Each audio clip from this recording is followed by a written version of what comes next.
असलामुअलैकुम। Welcome all of you in Developers Yard. So आज का basically हमारा जो टॉपिक है वो ये है कि how to pass data from controller to view. Mean के हम लोग किन किन वेज और किन किन तरीकों को यूज़ करके अपना कोई भी डाटा जो है वो कंट्रोलर से व्यू पे पास कर सकते हैं। मीन के कंट्रोलर का डाटा हम लोग व्यू में किस तरह से शो करवा सकते हैं। और हमें इस चीज़ का आइडिया है कि हम लोगों को सिर्फ फ्रंट एंड पर मीन के स्क्रीन पर सिर्फ और सिर्फ हमें व्यू भी नज़र आता है।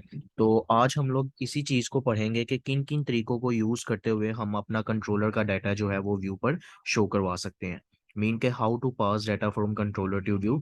हम लोग कंट्रोलर में डिफरेंट एक्शन बनाते हैं। मीन के डिफरेंट फंक्शन डिफरेंट मेथड्स वगैरह बनाते हैं। हम लोगों ने अगर उन मेथड्स और उन फंक्शंस या कोई भी डाटा हम लोग चाहते हैं कि हमारे व्यू यानी कि हमारे फ्रंट एंड पर शो हो।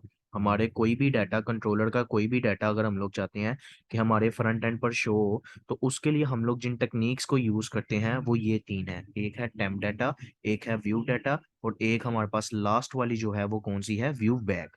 ठीक है। मीन के हम लोग इन तीन चीजों को यूज करते हुए हम लोग अपने कंट्रोलर का डाटा जो है वो व्यू पर शो कर देते हैं। अब इनकी डिटेल में डिस्क्रिप्शन इन तीनों की मैं एक सेपरेट सेपरेट वीडियो बनाऊंगा। बट इनके बारे में हम लोग थोड़ा सा स्टडी कर लेते हैं। सबसे पहले कंट्रोलर, तो हमें पता है कि कंट्रोलर क्या होती है। कंट्रोलर बेसिकली एक क्लास है, ठीक है, जिसके अंदर हम लोग डिफरेंट एक्शंस मीन के डिफरेंट मेथड्स वगैरह बनाते हैं। अब उन मेथड्स को हम लोग पब्लिक भी रख सकते हैं, प्राइवेट भी रख सकते हैं, वो हमारे सिनेरियो पर है। कंट्रोलर बेसिकली करता क्या है, ये सारी वो बातें थी जो मैंने इधर तक मैंने आपको बता दी है कि कंट्रोलर हमारे पास बेसिकली एक क्लास होती है जिसके अंदर हम लोग डिफरेंट एक्शन मेथड्स वगैरह बनाते हैं। फिर उसके बाद क्या कहता है, controller and it's action method handle incoming browser request, retrieve necessary model data and return appropriate response. जब भी हमारा यूजर कोई भी रिक्वेस्ट करता है, रिक्वेस्ट का मतलब जब भी हमारे यूआरएल में कोई भी यूआरएल लिखता है यूजर, तो सबसे पहले जो रिक्वेस्ट है वो किसके पास आती है, कंट्रोलर के पास। देन कंट्रोलर आइडेंटिफाई करता है कि जो चीज़ यूज़र रिक्वायर कर रहा है या जो चीज़ यूज़र मांग रहा है, क्या वो चीज़ हमारे पास है। मीन के वो एक्शन मेथड वो यूआरएल जो यूज़र टाइप कर रहा है, वो क्या यूआरएल के अगेंस्ट जो चीज़ें हैं वो यूज़र मांग रहा है, क्या वो चीज़ें हमारे पास हैं।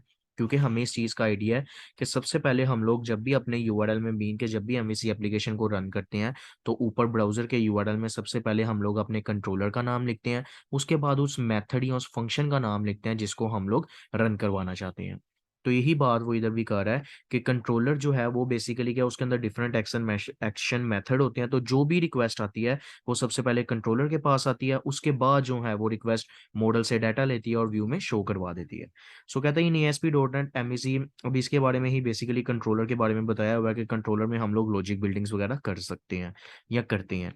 अब इधर आते हैं मेन चीज ये, we can use the following objects to pass data between controller to view. यानी कि अगर हम लोगों ने कोई भी डाटा, किसी किस्म का भी डाटा, अगर हम लोग वो चाहते हैं कि हमारे कंट्रोलर में हम लोग लिखें बट वो डाटा हमारे व्यू में शो हो, तो उसके लिए हम लोग जिन तीन टेक्निक्स को यूज करते हैं वो एक है व्यू बैक, एक है व्यू डाटा, और एक है टेम्प डाटा। बेसिकली जो व्यू बैग और व्यू डाटा है ये बहुत ज़्यादा सिमिलर है।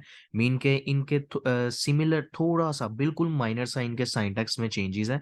बाकी इनकी वर्किंग वगैरह हर चीज़ सेम है। टेम्प डाटा इन दोनों से डिफरेंट है। इंशाल्लाह इन तीनों पर मैं एक एक सेपरेट वीडियो बनाऊंगा ताकि इनकी डिटेल हम लोग जो है वो वीडियो में डिस्कस कर सकें और उसके बाद जो है वो हम लोग इनकी प्रैक्टिकल भी देख सकें। तो आई होप आपको ये कंसेप्ट क्लियर हो चुका होगा कि हम लोग किस तरह और किन किन चीज़ों को यूज़ करके अपना डाटा जो है वो ट्रांसफ़र कर सकते हैं या शिफ्ट कर सकते हैं अपने कंट्रोलर से व्यू में।